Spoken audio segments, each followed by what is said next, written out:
Welcome to this week's Brittany's Bites, where we are focused on 2 festive events. Number 1, St. Patrick's Day, and number 2, the arrival of spring. Very much looking forward to that. So I thought for St. Patrick's Day, I should do something green, but I didn't want to just go all in on the green theme. I thought, let's do green and keep it fresh and light with spring. So we're gonna make some pasta with fresh green asparagus and also some green peas. They're frozen. I'm gonna grab them out of the freezer here in just a bit, but I wanna get things started. I have the water that is boiling here, salted, and we're gonna add in the pasta.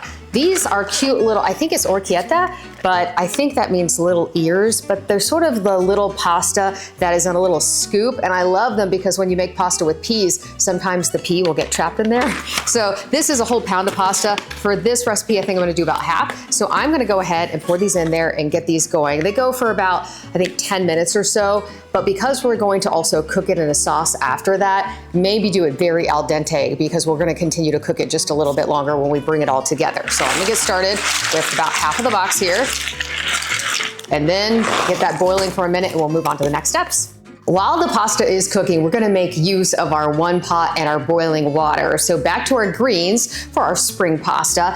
I have some asparagus. I just got a bunch of asparagus. I washed it, and then of course did the little trick where you take a stalk and you go like this and you find out where the woody end is, and then you take the tender part, and then I slice them up into cute little pieces like this. But we want to blanch them, and what that means is putting them in sort of hot boiling water and then immediately putting them in an ice bath so you keep that nice green bright color. And then again, we don't want to do it that long because we're going to be cooking everything together in a pasta sauce at the end of this. So I'm just going to pour, I don't know if I'm going to use all of this, so I'm just going to put some in here and kind of get them cooking up and blanching, and then we will move on to the next steps.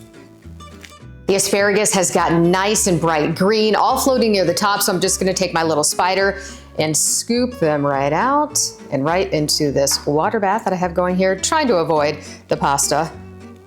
There we go. More asparagus. And the pasta should be almost done cooking as well. So we've sort of doubled up and combined our steps there. It makes things very easy. So I'm just gonna continue to do this, let the pasta finish cooking, and then kind of switch out the pots here so we can make up the sauce. Our asparagus is cooked, our pasta is cooked, and we've switched out the pans. We're ready to start making that sauce. So I put some olive oil in there, and in this case, I actually added some butter too. A lot of times I will just cook with olive oil, but because we're sort of making our own sauce here, I really want the flavor of butter as well. So it's started to melt here, and I just have now half of a white onion that I'm going to start sauteing up. It's very, very finely diced because I want it to really be incorporated into the sauce. So I'm gonna get this started. As the onion is starting to cook here, I'm also going to just put in some salt and pepper. So I'm gonna start with some fresh ground pepper. I'll probably add more later, and also some salt. Then get it cooking just a little bit more before I add in some garlic. Now that our onions are really starting to cook down, we're gonna go ahead and add that garlic I mentioned. I have 2 cloves that I've minced up here. So we just wanna get that cooking together and start to get it all fragrant just for a minute or 2 here.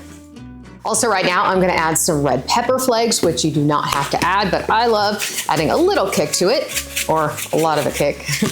And I also may sprinkle some on top at the end too, we'll see.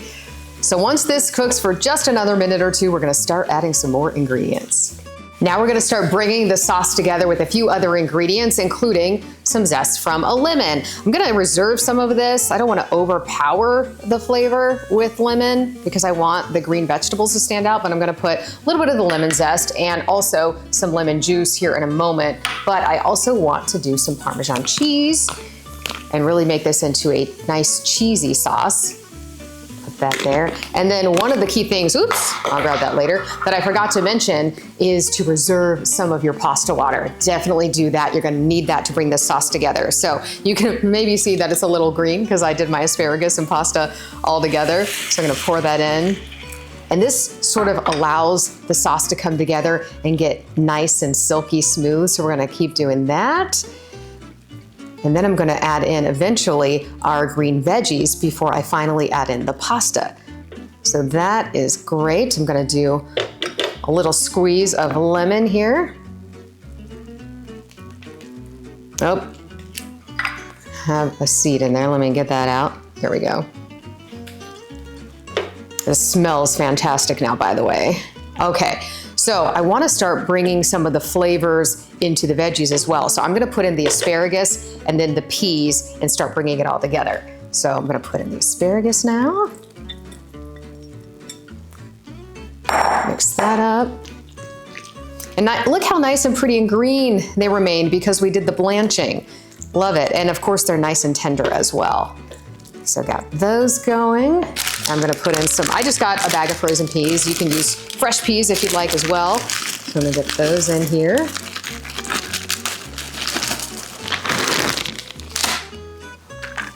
Then I'm gonna keep bringing this together, adding more cheese and more pasta water to really start making a sauce here. And I may add some more lemon juice as well. But again, I wanna try not to overpower it with those flavors. So I'm gonna go ahead and add in some more pasta water. And then keep cooking it for a bit. The sauce is really coming together and it smells fantastic in here. So now it's time to add in our final thing, the pasta. I don't know if I'm gonna add quite all of this. I'm gonna see how it goes. Put that much in for now. And then stir it together. Bring all the sauce together. I might add a little bit more salt. I gave it a try and it tastes fantastic. I put in some more cheese, which also improved the salt factor a little bit, but I want just a little bit more salt and pepper before I'm done. So I'm gonna do that.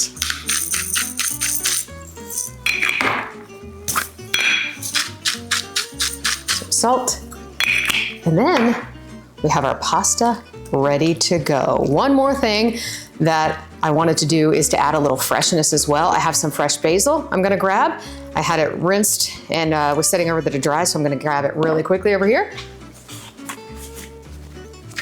Just on my paper towels. I'm gonna shred some of this on top, basically. So our pasta should be good and ready to go. And if you listen, that's how you know the pasta is good, because the sauce is all silky smooth. And what we've done is not overwhelmed the things we want to make the star, the green asparagus and the green peas. So I'm gonna scoop this out into our bowl here. Looks fantastic and smells great. Then I'm gonna just take my little basil leaf here and just sprinkle a couple of little bits on top there. And that also, oh, that'll just pop the freshness, right? So here we have our spring pasta, not only in honor of spring, but hey, happy St. Patrick's Day as well. Hope you give it a try.